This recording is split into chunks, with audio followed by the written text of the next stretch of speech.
We're getting closer and closer to the much-anticipated Flight 9, and this time there's proof, actual emails backing it up. No, seriously, official documentation is out in the open confirming progress. The Federal Communications Commission, or FCC, has now greenlit the necessary frequency approvals for Flight 9, and that's a massive step forward. An official FCC post publicly confirmed that two crucial uplink frequencies have been locked in for use.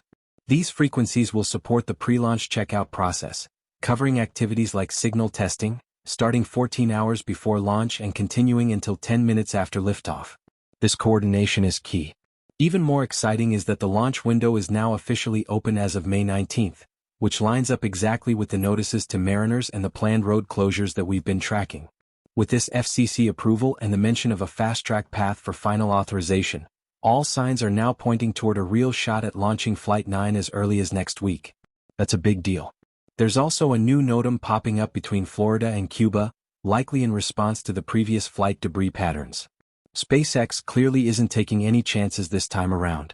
Alongside that, an ongoing advisory over the Indian Ocean remains in effect until May 22nd. If anything's clear, it's that things at Starbase aren't slowing down, not even a little. Well, unless you count the recent traffic jam caused by the enormous orbital launch mount.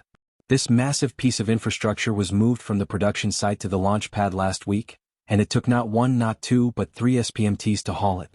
Vehicles piled up behind it, stuck behind this absolute unit of machinery. But despite the delays, the move marks serious progress. The orbital launch mount, or OLM, is not just big. It's critical. Without it, Pad B simply doesn't function. And after weeks of preparing the area, the time came to do the heavy lifting, literally. Nearly 1,000 metric tons of metal, pipes, and various launch pad equipment had to be hoisted into place. To pull off the lift, SpaceX brought in two of its most powerful crawler cranes. One stood right in front of the flame trench, while the other was positioned slightly off to the side.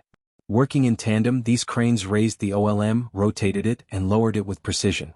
Now, the OLM sits perfectly above the flame trench at Pad B, marking a huge milestone for that part of the site. Over the last several weeks, work has been steadily advancing. Everything from trench reinforcement to diverter installations and support systems have come together. And now, with the mount secured in place, Pad B is finally beginning to look like a functioning, fully equipped launch pad. There's still work to be done, but this is visual proof that Starbase is transforming at a rapid pace. It's more than just concrete and steel, it's progress that can be seen from the sky. What makes Pad B even more significant is that it's now become a model for future Starship launch pads. Pad A, the original setup, has already started to feel a bit outdated. And interestingly, construction at SpaceX's Florida launch site appears to be following Pad B's layout. That tells us something. This design isn't just newer, it's better. It's optimized. And as construction advances, Pad B is no longer just a pile of girders and scaffolding. It's evolving into a fully operational second launch pad, one that may soon rival Pad A in capabilities, or even surpass it. And that could mean big changes in the pace of Starship testing. If SpaceX can get Pad B fully operational soon, then the potential for more frequent launches becomes very real. Imagine being able to alternate between Pad A and Pad B for back-to-back missions. That kind of flexibility drastically reduces the turnaround time between tests. Of course, Pad A will likely need its own upgrades to keep up, and it's expected that refurbishment work on the older pad will begin later this year. In the meantime, Pad B is leading the way forward, and the momentum is undeniable. Now let's shift focus to Ship 35. Its first major static fire happened nearly 2 weeks ago, and while the buzz has quieted down a bit, there's still a lot to unpack. During the test, there were intense sounds, visible flashes of blue and green flames, both of which are usually warning signs when it comes to Raptor engines. Something even flew out of the flame trench, and it looked like the test might have been cut short. These kinds of anomalies are never taken lightly. SpaceX immediately took action and rolled Ship 35 back to Massey's for closer inspection. The test might not have gone as planned, but that doesn't mean all is lost. SpaceX has already conducted a successful relight test of a single Raptor engine last month, so they're clearly pushing forward. And just this past Monday, a second, much longer static fire was conducted, this time lasting a full 60 seconds. From early footage, the firing looked clean and nominal, though we're still waiting for official confirmation from SpaceX. If everything checks out, then Ship 35 is back on track and Flight 9 could be closer than ever. The anticipation is building fast. Booster 14, which is paired with Ship 35 for Flight 9, already completed its second static fire on April 3rd. With both key components nearly ready, all that's left is a partial wet dress rehearsal and then the green light for launch. The pieces are lining up. But while everyone's eyes are on Ship 35, SpaceX has quietly been making some very interesting changes around the Starbase production site as well. Some of the most radical redesigns in recent memory are taking shape. And they're not just minor tweaks. These are foundational upgrades with major implications. First, there's Ship 36, which is still undergoing final TPS work inside Mega Bay 2. Then there's Ship 38, whose common dome section was spotted leaving the Star Factory and heading toward the bay. That ship already had its TPS completed and is now joining Ship 36 and Ship 37 inside Mega Bay 2. With Ship 35 out of the building, the extra space has been helpful, but it's getting pretty crowded in there. Still, one development stands out among the rest. Let's talk about Test Tank 17, a next-generation test article that's causing quite the stir. Test Tank 17 was caught on camera by Starship Gazer, rolling from the Star Factory to the Sanchez storage site before being moved again to Massey's for testing. This is no ordinary tank. It's designed to test components of the upcoming V3 Super Heavy boosters. And when you look closely, the upgrades become clear. First, there appear to be metal heat tiles at the base of the tank, possibly even actively cooled. This is a major departure from the current ceramic tile setup. SpaceX seems to be circling back to an idea they had years ago, one that might finally solve the heat shield problem. Back in 2019, there were hints that SpaceX had explored the concept of metal heat shielding. Now, years later, they're revisiting the idea. What? Well, the existing ceramic tile system hasn't performed as well as expected. The fact that so many Starship tiles have ended up in the hands of collectors speaks volumes. If the tiles had stayed attached as intended, they wouldn't be floating around online. SpaceX needs a solution that can handle the extreme heat of re-entry without requiring a massive maintenance effort between flights. That's the real challenge in fast reusability. Ceramic tiles, while functional, just don't cut it for that level of reliability. That's why a return to metal, possibly combined with active cooling, makes so much sense. For example, NASA's X-33 Venture Star program, which had goals very similar to Starship's, used metal heat shielding. It was one of the most ambitious single-stage to orbit concepts ever attempted, and it relied on durability over delicacy. Now, SpaceX appears to be testing similar composite panels on Test Tank 17. Elliott even created a 3D model to show how these new panels differ from the older tile design. Visually, the shape remains mostly the same, but the construction is radically different. These new tiles are metallic, feature two outlet-like structures that could be part of a cooling system, and have an entirely new internal structure. While we don't know all the details yet, one possibility is that SpaceX is experimenting with transpirational cooling using methane, a technique they've mentioned in the past. If this works, it could be a game-changer. The current tile-based system has proven unreliable. But a robust, actively cooled metal system could be the breakthrough that finally enables rapid Starship turnaround. And that's not all that's new on Test Tank 17. It's also missing the usual flat thrust puck. Instead, the engine connectors on the outside are mounted higher than those in the center, suggesting a new thrust puck design. If this configuration makes its way into production, we could see a rounded engine bay layout that juts out slightly at the bottom of the booster. Not only would this look visually striking, it could also help reduce overall mass. This isn't just a tweak. It's a substantial structural shift that signals how much is still evolving in Starship's development journey. Wait a second, tractor beams? Yep, that's right. Instead of a standard transport or crane operation, SpaceX opted to use tractor beams to move components around. At least, that's what it looked like from the outside. It sounds wild, but the underlying point is this. Whether it's an early test article or a prototype, this particular piece of Starship hardware shows signs of integrated plumbing systems. That's a major clue. It suggests SpaceX is working toward in-orbit refueling, something crucial to Starship's long-term mission goals. These hidden signs are like breadcrumbs leading us toward a future where starships refuel in space to reach deeper destinations. Spotting Ship 38 alongside a version 3 Starship aft section this early in the game reveals something strategic. SpaceX is deliberately building a buffer, basically a hardware queue, to support future launches with minimal delays. If Starship achieves even partial reusability in the near future, a steady supply chain of ready-to-go components will be essential. You can't wait around for months building new parts between each launch. This overlapping production strategy mirrors what SpaceX has already mastered with Falcon 9, keeping launches flowing with minimal downtime by always being ahead in the manufacturing cycle.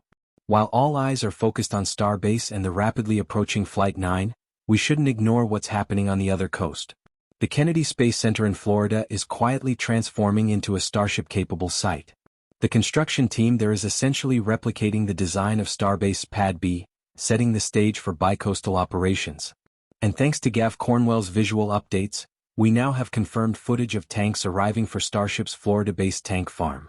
This means the infrastructure needed to support test flights from the Cape is actively being delivered and installed. Earlier this year, SpaceX President Gwynne Shotwell openly stated the company's aim to begin launching Starship test flights from both Texas and Florida before the end of the year.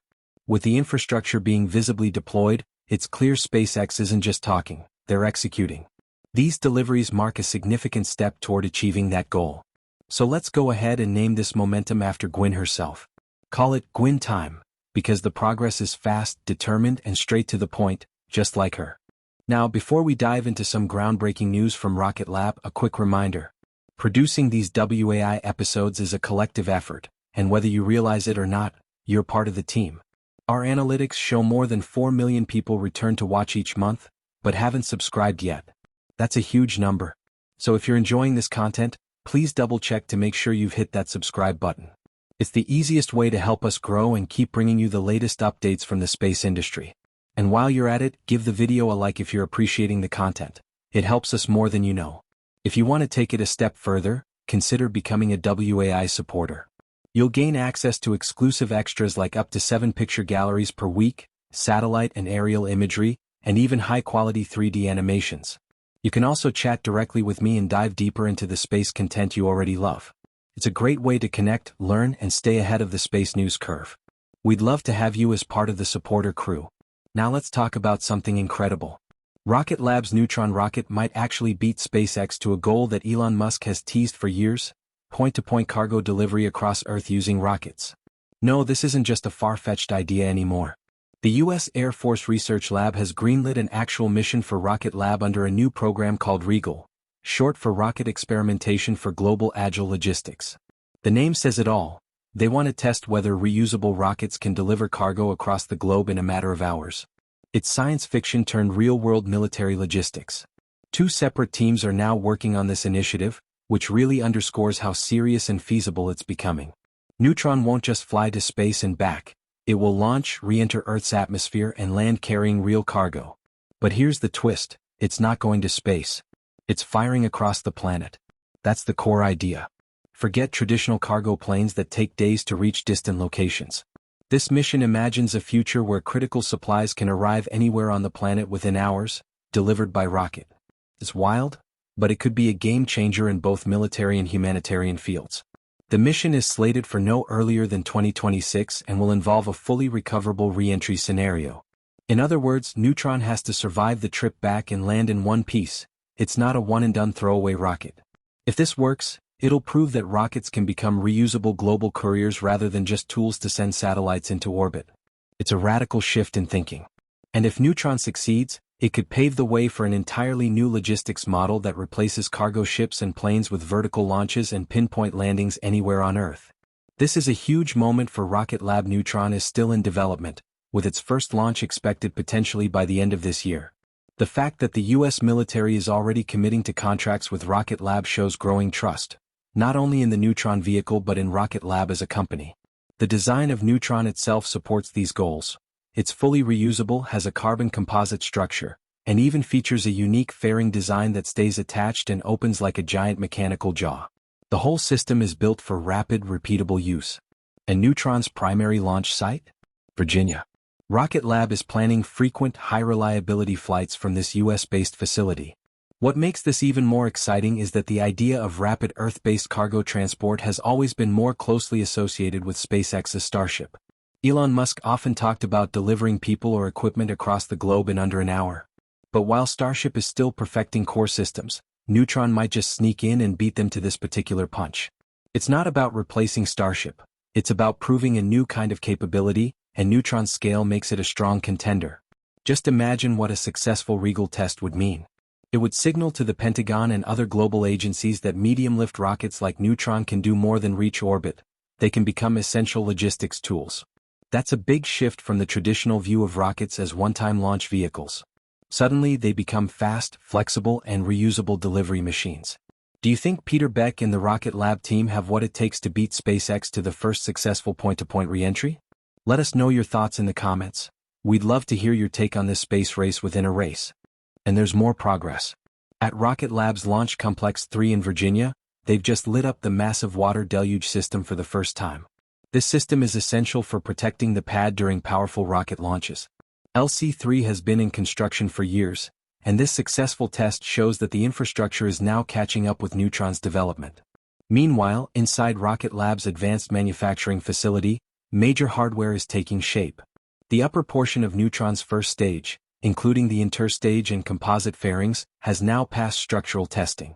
That's a big leap forward toward flight qualification. These components are some of the most technically demanding parts of the entire rocket. They have to connect the upper and lower stages seamlessly while shielding the sensitive avionics and separation systems inside. Completing them means Neutron's overall frame is coming together rapidly and with confidence. The nose cone alone has several complex moving parts and mechanisms. Each successful test brings Rocket Lab closer to a fully integrated flight system. And that's not all. Over the last year, Rocket Lab has checked off milestone after milestone, including full-scale carbon composite tank builds and successful hot-fire tests of the Archimedes engine. They even built and began operating the world's largest automated fiber placement machine, designed specifically for printing Neutron's carbon composite structure. That's an insane feat of engineering. Now that the components are coming together, Rocket Lab is deep into systems integration, wiring electronics, stacking structures, and running simulations that mimic actual flight.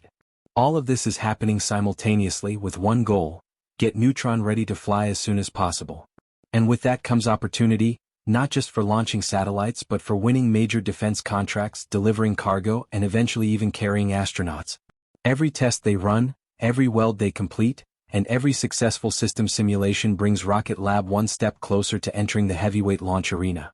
Neutron isn't just a new vehicle.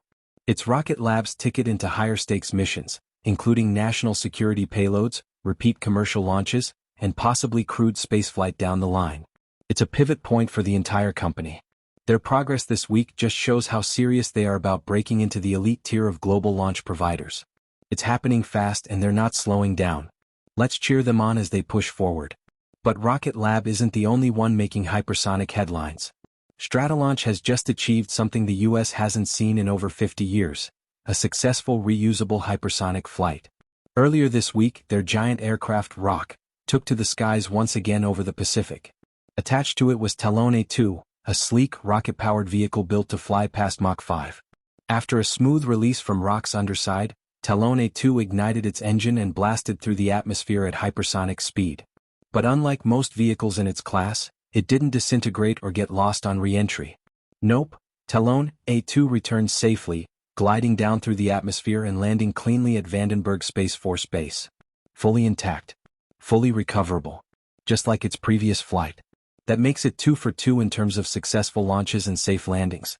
This mission was part of the Mach TB program, a Department of Defense-backed effort led by Leidos, aimed at building a reusable hypersonic testbed. The goal? Develop a vehicle that's faster, more flexible, and drastically more affordable than traditional hypersonic systems. Talon A2's performance proves that reusable hypersonic testing is not only possible, it's already happening. That's a huge win. Reusable hypersonic platforms have long been considered the holy grail of military and commercial aerospace.